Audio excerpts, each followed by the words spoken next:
오신 여러분들 한 사람 한 사람을 주님의 이름으로 사랑하고 축복합니다. 계속해서 우리가 십계명에 대한 말씀을 나누고 있습니다. 오늘은 7번째 계명, 간음하지 말라, 이런 말씀을 가지고 나누게 될 텐데, 여러분들 기억하시죠? 제가 첫날 말씀을 드렸습니다. 우리가 순서대로 따라가지 않는다. 그리고 오늘 순서대로 가면 이 간음하지 말라라고 하는 말씀이 어린이 주일날 이렇게 걸려 있어서 오늘 그냥 합니다. 자, 오늘 이 말씀이 우리들에게 주는 도전이 무엇인지를 좀 생각했으면 좋겠고요. 십계명 순서 다 외우셨죠? 자, 어떻게? 신, 우, 이, 안, 부. 보여주면 안 되는데. 노, 증, 탐. 자, 신은 뭔가요? 나 외에 다른 신을 두지 마라. 우, 이, 안, 부, 살, 간, 도, 증, 탐. 5번째 계명 말고는 다 외우셨군요. 네. 이제 여러분들이 이제 함께 다 이제 외우게 되리라고 생각을 합니다. 제가 이 십계명에 대한 말씀을 준비하면서 여러 가지 이렇게 책들을 이렇게 참고하게 되었는데, 그 중에 김지찬 교수가 쓴 데칼로그, 이 십계명이라고 하는 그 책에 보면 이 7계명에 대해서 이런 이야기를 하고 있습니다. 모세가 십계명을 시내산 위에 올라가서 받았잖아요. 가서 40일을 있는 동안 밑에 있는 이스라엘 백성들이 얼마나 궁금했겠습니까? 모세가 십계명을 받아가지고 이제 내려왔을 때 사람들이 다 모였습니다. 그때 모세가 이스라엘 백성들에게 이야기합니다. 여러분, 좋은 소식 한 가지와 나쁜 소식 한 가지가 있습니다. 무엇을 먼저 듣기를 원하십니까? 네, 좋은 소식. 이스라엘 백성이 그렇게 이야기했어요. 그랬더니 모세가 하나님이 지키라고 주신 계명이 수십 수백 가지가 아니라 10개밖에 안 된다는 겁니다. 네, 나쁜 소식. 불행하게도 간음하지 말라는 계명을 끝내 빼지 못했습니다. 이렇게 이야기를 했어요. 동서고금을 막론하고 이 간음이라고 하는 이슈는 굉장히 우리들에게 심각한 문제이기도 합니다. 왜냐하면 너무나 우리들에게 밀접한 관계가 있기 때문이기도 합니다. 또한 오늘을 살고 있는 우리들에게 이게 더 힘든 이유는 이제 간통죄도 폐지되는 이 상황 가운데서 이 간음이라고 하는 죄를 성경에서 이렇게 다루고 있는 것이 우리들에게 어떤 연관성을 가질 수 있느냐라고 하는 거죠. 사실 간음이라고 하는 이 죄가 별것 아닌 것처럼 보이지만 이 죄의 결과가 굉장히 무섭습니다. 어떤 설교가는 이런 이야기를 합니다. 내 정욕의 불이 뜨거울 때마다 내 영혼이요 지옥의 불이 얼마나 뜨거운가를 기억하라. 성경은 우리들에게 분명하게 말씀하고 있는데 이 간음에 대한 죄는 용서될 수 없다, 이렇게 말씀하고 있습니다. 여러분들이 이 간음죄에 대한 것을 좀 깊이 보고 싶다면 신명기 22장을 집에 가서 한번 보시면 간음죄에 대한 설명들이 잘 되어 있습니다. 신명기 22장에 보면 그 간통이라고 하는 것은 한 남자와 유부녀 사이에 나타나는 일을 이야기합니다. 어떤 남자가 결혼한 여자와 간통을 한다. 성경에서는 무조건 두 사람을 다 쳐서 죽이라, 이렇게 말을 합니다. 그런데 약혼한 여자인 경우에 성 안에서 일어난 일이라고 하면 남자와 여자를 다 죽여라. 왜냐하면 성 안에서는 옛날 집들이 그렇게 방음시설이 잘 되어 있지 않기 때문에 조금만 소리를 내도 구출을 받을 수 있다는 거죠. 그리고 성 밖에서 일어난 일이라면 남자만 죽이고 여자는 죽이지 말라. 오늘날 우리 사회와 비교해 본다면 이 간음이라고 하는 죄에 대한 결과가 굉장히 무섭게 죽음이라고 하는 것으로 나오는 것이 참 우리들이 받아들이는 것이 쉽지 않습니다. 또한 우리는 이 간음, 간통 이런 죄들에 대하여 남자들이 가지고 있는 본능에 초점을 맞출 때가 많이 있습니다. 실제적으로 불륜에 있어서 여자들보다는 남자들이 훨씬 더 많은 확률을 가지고 있는 것도 사실입니다. 그럼에도 불구하고 이 남자들에게 이렇게 무섭게 이야기하는 이유는 무엇인가? 이 무서운 형벌이 아니면 인간이 가지고 있는 본능을 억제하기가 힘들다라고 하는 의미가 될 것입니다. 자, 중요한 것은, 자, 여러분, 제가 첫날부터 여러분들에게 말씀드린 게 있어요. 십계명은 단순한 금지의 목적이 있는 것이 아니라 이 계명을 주신 하나님의 마음을 아는 것이다. 기억나세요? 자, 그럼 이 7계명 간음하지 말라라고 하는 이 계명을 통해서 하나님께서 우리들에게 주시기를 원하시는 하나님의 마음은 무엇인가? 7계명의 가장 중요한 정신은 단순히 간음하지 말라고 하는 행위에 대한 것이 아니라 결혼을 지키려는 하나님의 마음이 여기에 가장 명확하게 드러나 있다는 사실입니다. 간음이 무서운 것은 나 자신의 결혼을 깨는 것뿐만 아니라 이웃의 결혼을 깨는 문제이기 때문이기도 합니다. 이 7계명은 단순히 혼전, 순결 혹은 강간 이런 것에 대한 계명이 아니라 하나님께서 우리들에게 허락해 주신 결혼, 우리들의 가정을 어떻게 지킬 것인가, 여기에 초점이 있다고 하는 것을 먼저 생각하고 우리들이 말씀으로 들어가야 합니다. 자, 오늘 말씀 뭐였죠? 오늘 말씀이 간음하지 말라. 아마 여러분들이 지금까지 신앙생활 하는 동안 장로님이 이 앞에서 성경 봉독을 하는 것을 들어본 중에 가장 짧은 말씀이 아니었을까. 그렇죠? 장로님 그래도 준비하고 오신 거죠? 네, 준비하고 오셔서 간음하지 말라. 이는 살아계신 하나님의 말씀입니다. 저도 참 당혹스러워요. 다음 주에도 계속해서 이렇거든요. 아무튼 굉장히 짧은 말씀입니다. 자, 간음하지 말라. 여기에 주어가 있습니까? 없습니까? 없어요. 목적어가 있습니까? 없습니까? 없습니다. 자, 우리가 여기에서 생각해 봐야 될 것이 있습니다. 주어와 목적어가 없다고 하는 것은 이것은 단순히 남자들에게 초점을 맞추고 있는 것이 아니라 여자가 주어가 될 수도 있다고 하는 거고, 목적어 역시 남자, 여자 구분이 없다는 겁니다. 우리들 모두에게 적용되는 것이라는 거죠. 2000년 이후에 미국에서는 그 가정의 남자와 여자의 분륜에 대해서 조사를 했는데 정말 놀라운 것은 이전까지 미국 가정 중에 주부들의 분륜이 10% 안팎이었습니다. 그런데 2000년대를 넘어서면서 이제 30%, 40%, 50%까지 육박하고 있다고 합니다. 이제 이 분륜이라고 하는 것은 남자들만의 문제가 아니라 여자들의 문제이기도 합니다. 또 요즘 결혼에 대하여 이야기를 하는데 새로운 풍속도가 생기고 있다고 하죠. 결혼을 하고 나서 바로 혼인신고를 하지 않습니다. 일단 살아보고 살만한가 보고 혼인신고를 한다. 얼마나 합리적입니까? 그렇죠? 근데 성경은 우리들에게 합리적인 것을 제안하는 것이 아니라 하나님의 말씀을 우리들에게 제안하고 있고, 결혼의 원리는 인간의 합리적인 선택에 의한 것이 아니라 하나님께서 우리들에게 어떻게 명령하셨느냐에 따라 지켜져야 한다는 것이죠. 자, 잠언 6장 33절에 간음에 대한 결과를 이렇게 말씀하고 있습니다. 같이 한번 볼까요? 잠언 6장 33절, 상함과 능욕을 받고 부끄러움을 씻을 수 없게 되나니. 여기서 중요한 게 상함이라고 하는 말입니다. 이 히브리어의 네가라고 하는 말인데요, 이 말은 발작, 역병, 질병이라는 말입니다. 아마 동서고금을 막론하고 지금 인류에 있는 많은 질병과 역병들과 많은 병들에 대한 문제가 간음에서부터 오고 있다는 것도 우리들이 부인할 수 없는 사실입니다.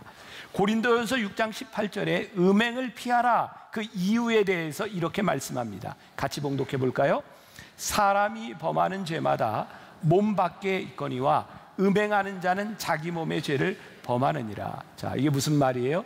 우리들이 죄를 짓는데 이 죄들은 대개 우리 몸 밖에 일어나는 일인데, 음행의 죄는 우리 몸 안에서 일어나고 있는 죄, 이 무서운 죄라는 겁니다. 왜냐하면 하나님께서 부르신 우리들을 성전이라고 말씀하셨는데 이 성전의 거룩함을 훼손하는 것이기 때문에 음행은 성경에서 이렇게 무섭게 다루고 있다는 사실이죠. 여러분, 간음은 사람을 망치고 가정을 망치고 파괴하고 나라를 타락하게 만든다고 하는 것을 우리는 인류 역사를 통해 보고 있는데, 오늘 살고 있는 우리들이 이 간음에 대해서 너무 가볍게 취급하고 있다고 하는 것은 얼마나 무서운 일인지 몰라요. 복음이 전파되던 그 로마 제국 그 시대에 그 여러 가지 자료들을 보면 그 시대에 얼마나 성적으로 타락했는지 여러 벽화나 여러 그림들을 통해서 정말 얼마나 타락한 사회였는지를 보여주고 있습니다. 여러분, 우리가 성경에 보면요, 고린도전서뿐만 아니라 골로새서, 에베소서, 데살로니가서 말씀들을 보면 특별히 성적인 부분에 대해서 사도 바울이 굉장히 강하게 여러 군데서 말씀하고 있습니다. 그런데 실제 교회에서 이 말씀들을 그렇게 많이 다루고 있지 않다는 겁니다. 저는 심각한 문제라고 생각하거든요. 사도 바울에게 있어서 복음이 들어갔던 그들, 데살로니가, 고린도, 그 어느 지역에서든 복음을 받아들인 사람들에게 있어서 복음을 살아간다고 하는 것은 그 당시에 성적으로 타락했던 그 시대에 그들이 관행을 따라 살아가는 것이 아니라 관행을 거슬러서 복음을 따라 살아가게 만들었는데, 오늘날 우리 교회에, 오늘날 이 한국 교계에 이 문제들을 우리들이 심각하게 다루고 있지 않다고 하면 굉장히 무서운 일들이 일어날 수 있다는 것을 우리들이 알아야 합니다. 자, 데살로니가전서 4장 1절부터 8절까지의 사도 바울이 편지를 보내고 있는데, 여기에 너희라고 하는 말씀에 주목하세요. 그리고 제가 읽는 방식으로 따라서 한번 읽어보세요. 교독합니다. 제가 먼저 읽습니다. 그러므로 형제들아, 우리가 끝으로 주 예수 안에서 너희에게 구하고 권면하노니, 너희가 마땅히 어떻게 행하며 하나님을 기쁘시게 할 수 있는지를 우리에게 배웠으니 곧 너희가 행하는 바라. 더욱 많이 힘쓰라.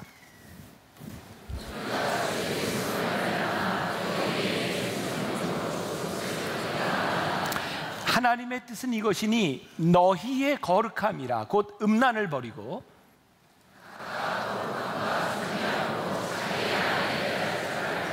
하나님을 모르는 이방인과 같이 세욕을 따르지 말고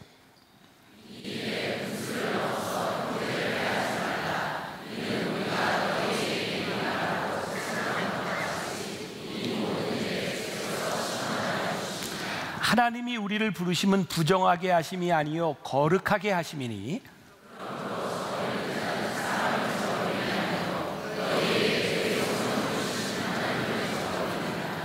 자, 여기에 너희라고 하는 말이 계속해서 반복되고 있어요. 사도 바울이 지금 무슨 말씀을 하고 있어요? 너희에게, 바로 오늘 말씀을 듣고 있는 우리들, 너희에게 이 거룩에 대한 말씀과 세상에 있는 이 음란에 대한 것들에 대하여 너희에게, 하나님을 믿는 우리들에게 계속해서 강조해서 말씀하고 있다는 거예요. 이게 무슨 의미일까요? 그 당시에 살고 있던 사람들이 이 간음과 이 성적인 죄에 대하여 그렇게 심각하게 생각하지 않았습니다. 근데 사도 바울은 너희에게 이르노니, 하나님은 우리들에게 거룩을 명하신다고 말씀하고 있죠. 지금 우리가 살아가는 이 세상이 무서운 것은 이 간음을, 우리는 사랑이라고 하는 이름으로 이 간음을, 우리는 로맨스라고 하는 이름으로 아름답게 포장하고 있다는 이야기죠. 우리가 요즘 제일 많이 하는 내로남불, 내가 하면 다 로맨스가 되고 사랑이라고 하는 이름으로 모든 것을 다 덮을 수 있다고 생각합니다. 우리 아이들이 전부 결혼 이제 정년기가 됐어요. 28살, 30살. 저희 집안으로 보면 아주 늦었어요. 아는 분은 아시겠지만 저희 집안은 다 25 이전에 결혼을 다 했기 때문에 아이들한테 제가 계속 엄마 아빠는 준비가 다 됐다, 마음의 준비가 다 됐다, 어떻게 빨리 좀 어떻게 해봐라, 그리고 제가 이 사람 어떠냐, 이해 어떠냐 이렇게 소개해주면 아이들이 딱 하는 게 필이 와야죠. 필이 그 말을 듣고 있던 어떤 사람이 그렇게 얘기하는데, 그 필 1년 6개월이다. 격하게 끄덕끄덕하는 분들이 있어요. 여러분, 우리의 필이라고 하는 거, 그게 얼마나 가는 것일까요? 여러분, 우리가 결혼을 하게 되는 동기는 사랑, 그것은 에로스입니다. 우리들이 흔히 이야기하는 필, 그 사랑을 통해서 우리들이 결혼을 하지만 결혼을 유지해 주는 것은 에로스가 아닙니다. 그 결혼을 가능하게 만들어 주는 것은 아가페의 사랑입니다.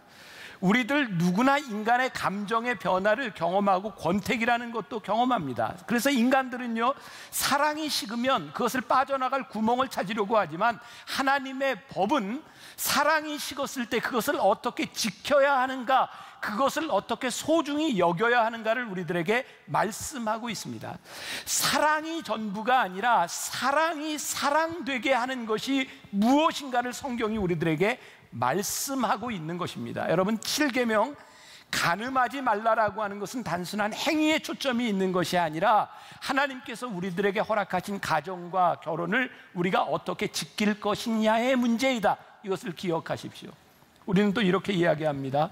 사랑은 죄가 아니지 않습니까? 네, 사랑은 죄가 아닙니다. 문제는 사랑의 대상이 문제인 겁니다. 사랑이 죄가 아니라 그 대상을 잘못 선택하는 것이 죄가 되는 겁니다. 성경은요, 하나님과 우리들 사이의 관계를 영적으로 결혼 관계에 비유할 때가 있죠. 호세아서도 그렇고 에스겔서도 그렇고. 그래서 우리들이 하나님과 우리들 사이에 영적인 혼인 관계에 있는데 우리들이 우상 숭배를 하면 영적 간음을 한 것이다 라고 말을 합니다. 여러분, 우리는 언제 영적 간음을 하게 되나요? 우리 신앙에도 권태기가 있습니다. 하나님을 뜨겁게 사랑했던 우리의 마음이 식을 때가 있습니다. 문제는 그때 우리들이 어떻게 말씀을 회복하고 하나님께 대한 우리들의 마음을 어떻게 구별되게 살아가느냐에 대한 문제입니다. 그러면 성경은 우리들에게 깨어진 가정, 또 재혼, 이것들을 아주 부정하고 있지 않습니다. 성경에는 재혼을 해야 되는 경우들도 이야기하고 있죠. 어떻게 우리가 아는 것처럼 형제들이 있는데 큰형이 자식이 없이 죽습니다.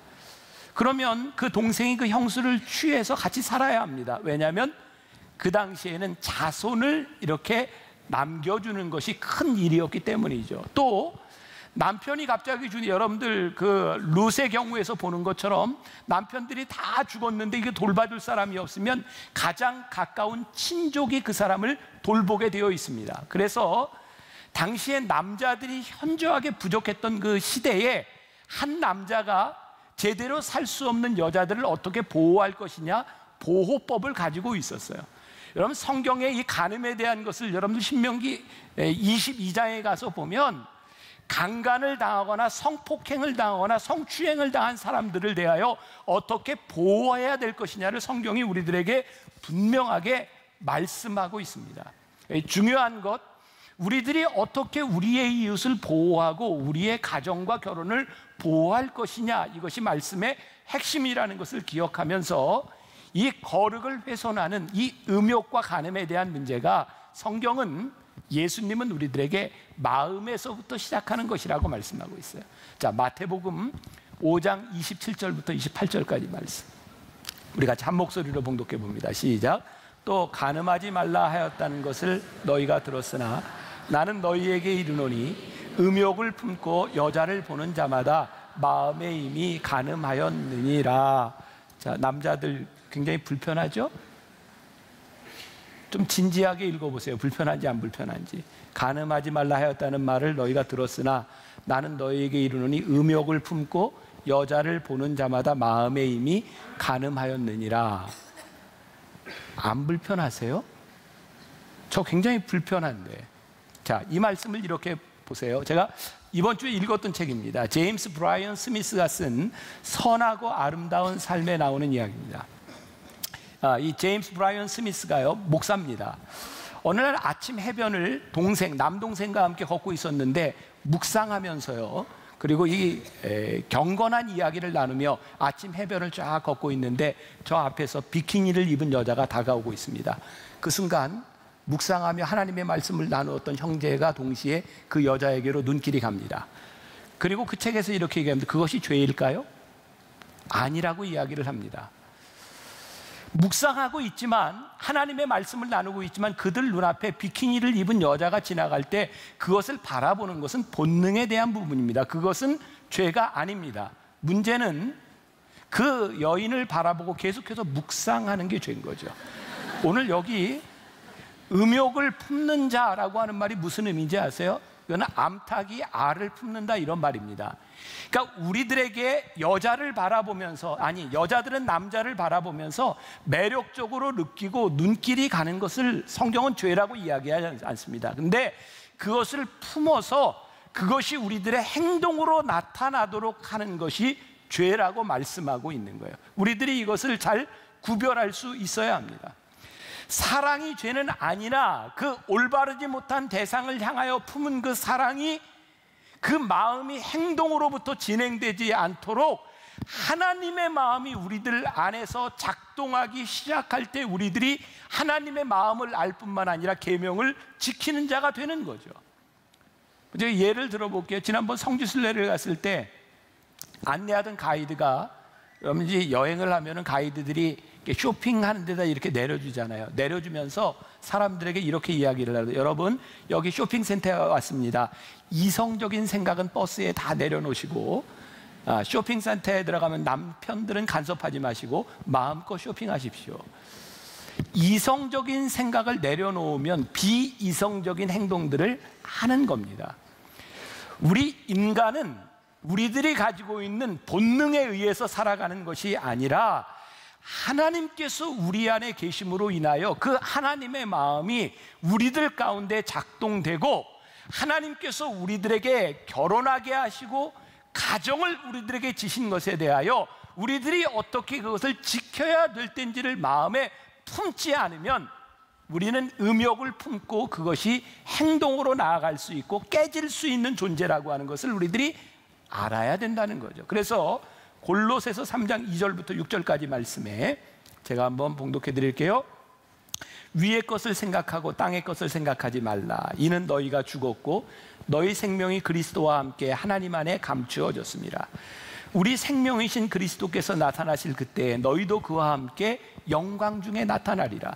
그러므로 땅에 있는 지체를 죽이라. 곧 음란과 부정과 사욕과 악한 정욕과 탐심이니 탐심은 우상 숭배니라. 이것들로 말미암아 하나님의 진노가 임하느니라.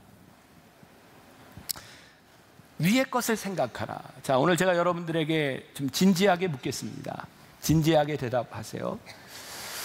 여러분들 안에, 여러분들의 심령 가운데 예수님이 계십니까? 제가 어제 토요일부터 지금까지 예배 시간마다 묻고 있습니다. 여러분들 안에 성령님이 계십니까? 어떤 목사님이 신방을 가서 성도에게 그렇게 물었답니다. 성도님, 마음속에 성령님 계십니까? 그랬더니 그분이 이렇게 대답했대요. 잠깐 찾아보고요. 잠깐 찾아보고요. 혹시 지금 제 물음에 대하여 여러분들 가운데는 그렇지 않습니까? 여러분들 안에 성령님이 계십니까?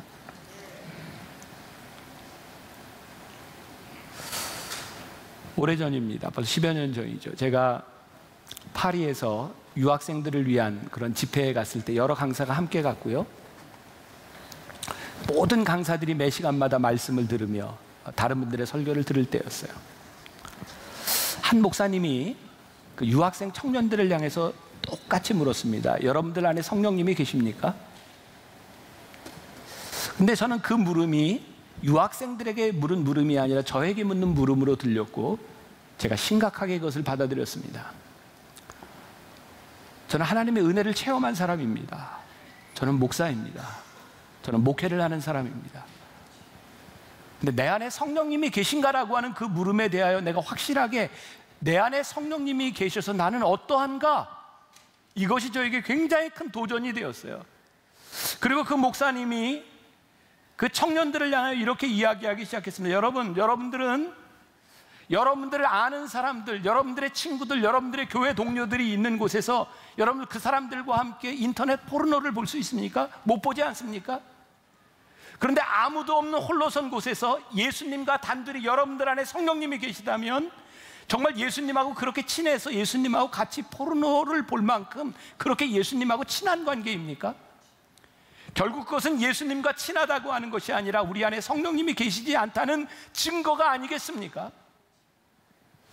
저에게 그리고 거기 있는 청년들에게 심각한 아주 중요한 물음이었어요. 우리 안에 성령님이 계시는가? 우리가 홀로 있을 때 우리를 알아보는 이가 아무도 없는 곳에서 성령님이 우리 안에 계시는가? 그분으로 인하여 우리는 무엇을 바라보고 있는가? 여러분들 중에 오래된 교인들은 기억할지 몰라요. 그때 제가 그 집회를 참석하고 와서 몇 주 동안 계속 교인들에게 이 설교 시간에 물었습니다. 여러분들 안에 성령님 계십니까? 그 당시에 저에게 그것이 너무너무 중요한 문제였기 때문에 교인들에게 매주 물었어요. 여러분들 안에 성령님이 계십니까? 여러분들 안에 성령님이 계십니까? 제가 그렇게 묻고 있을 그 무렵에 우리 교인들이 함께 중국으로 백두 TD를 인도하러 가게 되었어요. 우리가 한 이틀이 채 지나지 않았을 때 중국 공안에게 발각을 당해서 우리들이 다 끝나지 못하고 한국으로 이렇게 쫓겨서 돌아오게 되는 상황이었어요. 연변에서 비행기를 기다리고 있는 동안 며칠을 머물러야 됐는데 저는 늘 그곳에 가니까 그냥 호텔에서 쉬고 있었고, 우리 교인들은 나가서 시장도 가고 이렇게 구경도 하고 할 때였어요. 저 혼자 있으니까 같이 갔던 장로님이 저에게 중국 돈을 주면서 목사님 쉬는 동안 여기 밑에 내려가서 사우나도 하고 발 마사지도 받고 목사님이 쉬면 좋겠습니다. 저 혼자 대낮에 사우나에 내려갔어요. 아, 정말 중국의 규모가 대단해. 정말 그 큰 사우나에 아무도 없이 저 혼자 사우나를 하고요. 그리고 발 마사지 하는 곳을 찾아 제가 들어갔습니다. 제가 저를 어떤 사람이 안내해서 들어가는데 이게 발 마사지 하는 그런 공간이 아닌 것 같아요. 저를 안내해 준 공간에는요, TV도 하나 걸려 있고 침대도 하나 있는 곳이었어요. 결정적인 건 그 조명이 정육점 불빛이었어요. 제가 아무리 봐도 거기에서 발 마사지를 할 것 같지가 않았어요. 그래서 물었습니다. 한국말 하는 사람 오라고 해서 조선족에게 여기 뭐 하는 데냐고 그랬더니, 제가 오늘 이 설교를 어린이날 할 수 없는 이유입니다. 지금 그 사람이 저에게 이렇게 이야기를 하는 거예요. 목사님이란다. 저한테 여기가 발 마사지만 하는 곳이 아니라 마사지도 하고 사랑도 하고 뭐 이러는 데라는 거예요. 근데 제가 그때 중요한 게 그 이야기를 딱 듣는 순간 제 마음속에 두 가지의 그림이 지나가는 거예요. 하나는 예수님의 얼굴이었고 하나는 우리 교인들의 모습이었어요. 지금 내가 이 정육점 불빛 아래 이곳에 있는 나를 예수님이 보시고 우리 교인들이 나를 본다면 이게 얼마나 무서운 일인가. 그래서 제가 그 사람에게 난 여기 있을 사람이 아니다, 어디로 나가느냐, 그리고 나갔어요. 그리고 그 다음 주일날 제가 교회에 돌아와서 설교하면서 우리 교인들에게 이렇게 얘기를 했습니다. 그 당시에 여러분, 저 같은 목사한테 여러분들 설교를 듣고 있다는 것이 여러분들 행복한 줄 아십시오. 그때는 아멘을 크게 했었어요. 근데 제가 왜 그렇게 얘기했는지 알아요? 제가 교인들에게 이렇게 했습니다. 여러분, 제가 그때 정육점 불빛 아래서 제 마음속에 생각난 것이 딱 두 가지였는데, 하나는 예수님의 얼굴이 나에게 스쳐갔고, 그리고 여러분들의 얼굴이 스쳐가는 그 순간 내가 여기에 있을 곳이 아니라 내가 뛰쳐나와서 오늘 여기에 서서 설교할 수 있는 것이 얼마나 감사하고, 제가 이 강단에 서서 설교하고 있는 이 설교를 듣고 있는 여러분들이 얼마나 행복한 사람인 줄 아냐고, 그때 저의 고백이었어요. 내 안에 하나님이 계시는가, 내 안에 성령님이 계셔서 우리들이 성적인 죄를 저지를 수 있는 그런 순간들 가운데서 하나님이 내 안에 계셔서 내가 여기 서 있는가, 이것이 얼마나 우리들에게 귀중한 일인가. 레위기 11장 45절에 보니까 나는 너희의 하나님이 되려고 너희를 애굽 땅에서 인도하여 낸 여호와라, 내가 거룩하니 너희도 거룩할지어다.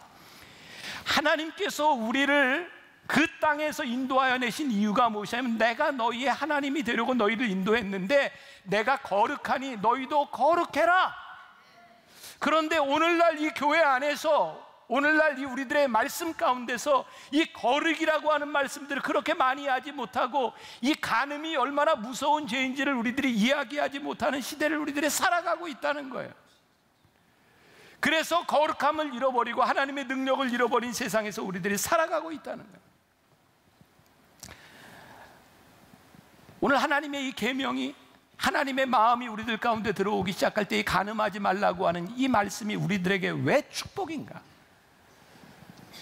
간음하지 말라고 하는 것, 우리들이 이웃을 지키고 우리의 가정을 지키고 건강한 삶을 살아가는 것이 왜 축복이냐면,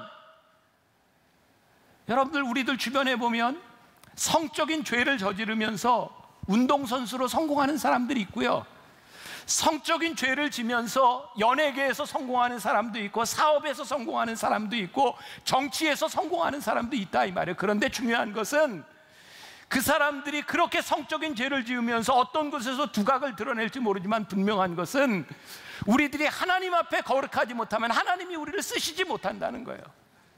하나님이 우리를 버리신다는 거예요. 그래서 오늘날 교회의 능력이 사라지고 오늘날 교회가 힘이 잃고 하나님이 교회를 사용하지 못한다고 하는 것은 우리들 안에 있는 이 거룩함이 사라졌기 때문이라는 거예요. 저 오늘 여기 설교하면서 제가 감사한 게 하나, 하나님께서 저를 지금까지 지켜주셔서 오늘날 이 강단에서 여러분들에게 거룩하십시오, 제가 거룩에 완전 이런 이야기를 하는 것이 아니라, 적어도 하나님께서 저를 지켜주셔서 제가 가정을 지키고 하나님 앞에서 제가 거룩함을 지키려고 여기까지 살아왔던, 죄송해요, 정육점 불빛 아래서 제 마음속에 주님의 얼굴이 떠오르고 우리 교인들의 얼굴이 떠오를 수 있는 목사로 하나님 저에게 여기 세워주셔서 제가 지금 이렇게 설교할 수 있는 것이 저에게 얼마나 큰 축복인지 알 수 없습니다. 만일 제가 이 설교를 하면서 가슴 조마조마하게 이 설교를 듣고 누군가 홈페이지에 미투, 네가 그런 설교할 자격이 있느냐, 이런 글이 올라온다고 하면 제가 어떻게 설교를 할 수 있겠습니까? 어떻게 제가 여기에서 거룩함에 대한 이야기를 할 수 있겠습니까?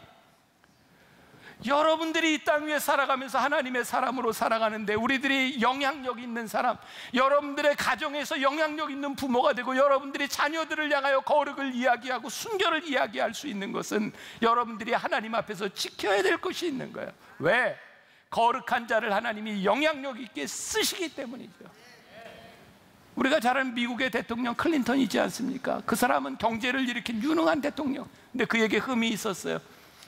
여자리 인턴이었던 루인스키와의 부적절한 관계에 있었고요. 여러분, 클린턴이 그의 재임 시에 청소년들에게 가장 해악한 것이 뭐라고 이야기했는지 아십니까? 담배라고의 흡연. 그 영향으로 미국과 우리나라에 아무 데서나 이제 담배 필 수 없도록 그렇게 세상이 많이 바뀌었죠. 그런데요, 클린턴이 흡연이 그렇게 중요하다고 하는 것을 이야기하면서 성적 타락을 그냥 놔뒀어요. 루인스키와의 부적절한 관계를 가지고 있었던 클린턴 대통령이 그 나라 백성들에게 간음에 대하여, 성적인 죄에 대하여 그렇게 말할 수 있는 영향력을 잃어버렸다는 거예요. 우리가 회복해야 될 것, 사랑하는 여러분들 너무 마음에 근심하지 말고, 여러분들 너무 걱정하지 말고, 여러분들 기억하세요. 전 여러분들 사정 몰라요. 이 중에 어떤 죄를 짓고 있는 사람들, 죄를 지었던 사람들, 그것 때문에 힘들어하는 사람이 있을 겁니다. 그런데 분명한 것은요, 하나님이 우리를 지은 죄 때문에 우리를 절대로 포기하지 않으신다는 거예요. 우리가 죄를 짓고 있는 동안, 우리들의 거룩함이 훼손된 동안 하나님이 우리를 사용하지 못하시지만, 우리가 거룩함을 회복하고 하나님 앞에 다시 서고 우리의 깨어진 가정을 우리들이 세우려고 기도하고 하나님 앞에 거룩하게 다시 서면 하나님이 우리를 쓰실 수 있다는 거예요. 하나님이 우리에게서 영향력을 회복시켜 주시겠다는 거예요. 그것이 우리들에게 주시는 축복이에요.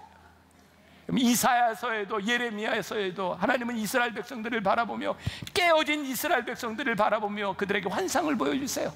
토기장이가 토기를 빚는 환상을, 토기를 빚다가 찌그러진 그 토기를 다시 토기장이의 소견에 오른 대로 다시 빚어가는 환상을 그들에게 보여주세요. 타락했고 죄 가운데 징벌을 받고 있던 이스라엘 백성들에게 너희가 끝이 아니라 토기장이신 하나님께서 너희를 다시 빚으시리라, 그들에게 소망을 주세요. 간음하지 말라. 이것이 단순히 우리들에게 금지의 법이 아니라 우리를 향한 하나님의 회복의 말씀, 우리의 가정과 우리의 민족과 이 사회를 위한 회복의 말씀으로 들려질 수 있기를 간절히 소원합니다.